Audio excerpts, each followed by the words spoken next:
Hello and welcome back to our Literature channel's UGC NET Literature concept series. I'm Kanan Prasad and today we are exploring another essential concept in narrative techniques that appeared in previous UGC NET exams. Today's concept is self-conscious narrator. The concept had appeared in UGC NET examinations and falls under our narrative techniques and structures cluster. Let us examine the phrase self-conscious narrator. It combines the term self-conscious, meaning aware of oneself as an object of observation, with the term narrator, the entity telling the story.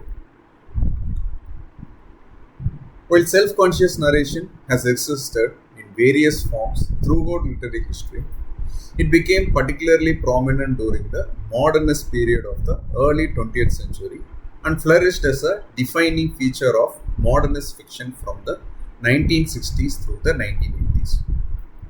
Early examples of self-conscious narration appear in 18th century works like Laurence Sterne's Tristram Shandy, which frequently acknowledges its own status as a fiction. However, the technique gained theoretical articulation in the 20th century through Russian formalism and later post-structuralist criticism. The term gained particular currency with the rise of metafiction in the 1960s and 1970s, exemplified by John Fowles' The French Lieutenant's Woman, 1969, which deliberately foregrounds its own narrative construction. Simply put, a self-conscious narrator is one who draws attention to the act of narration itself, acknowledging the constructed nature of the story and often directly addressing readers about the storytelling process. Key features of self-conscious narration include direct acknowledgement of the fictional status of the text, narrator's awareness of their role as storyteller, commentary on the process of narrative construction, breaking of the fourth wall through reader address, explicit discussion of narrative choices and alternatives. It foregrounds or does the foregrounding of the gap between fiction and reality. For UGC NET, remember that John Fowles, The French Lieutenant's Woman, exemplifies this technique through the narrator who interrupts the Victorian narrative to comment on modern perspectives and explicitly discuss alternative plot possibilities as referenced in one of the examinations. Let's explore how self-conscious narration has manifested across different literary periods.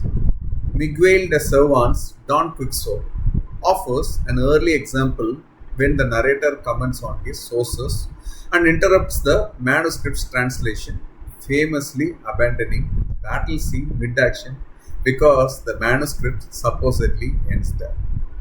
Laurence Sterne's Tristram Shandy features perhaps the most radically self-conscious narrator in early fiction, constantly digressing to address readers directly.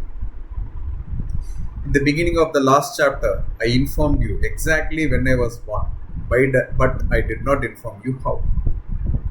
The narrator even includes blank pages for readers to draw on characters themselves. Jane Austen employs subtle self-conscious narration in Northanger Abbey when defending the novel form.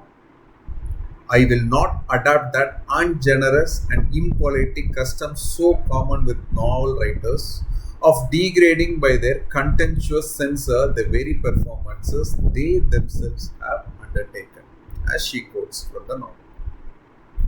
William Thackeray's Vanity Fair, subtitled A Novel Without a Hero, features a narrator who presents himself as a puppet master. Come, children, let us shut up the box, and the puppets, for our play is played out.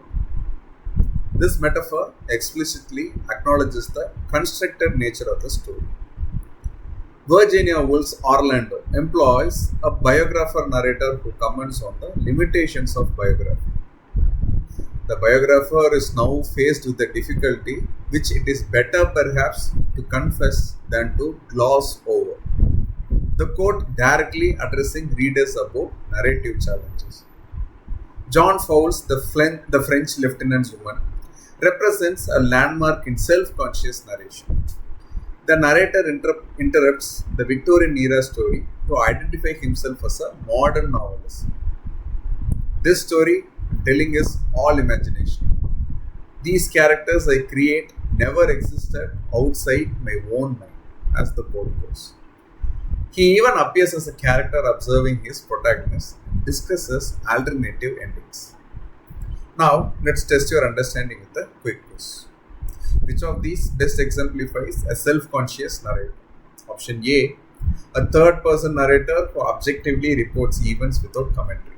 And option B, a narrator who interrupts the story to discuss alternative plot directions with readers. Take a moment to think about it and you can pause the video if you want. The answer is B. A self-conscious narrator characteristically interrupts the narrative flow to comment on the storytelling process, often discussing alternative plot possibilities with readers, exactly what happens in Fowles, the French lieutenant's woman. Option A describes an objective, detached narrator who maintains the illusion that the story exists independently of the telling, the opposite of self-consciousness. Remember, a self-conscious narrator draws attention to the narrative act itself, exemplified in John Fowles, the French lieutenant's woman, where the narrator exposes the fictional construction and offers multiple endings. For a UGC NET exam, be prepared to identify self-conscious narration and understand its relationship to metafiction. Questions shown in the video may or may not have been directly or indirectly asked or questioned in the UGC NET examination. I suggest and request that audience cross-verify the number of instances each term or concept appears. If there is an error, please check the description box for corrections. In our next video, we will explore another important concept from our cluster. Thanks for watching Literate's channel. Please feel free to comment below on any queries you may have about the terms of the videos. See you in the next video and happy learning.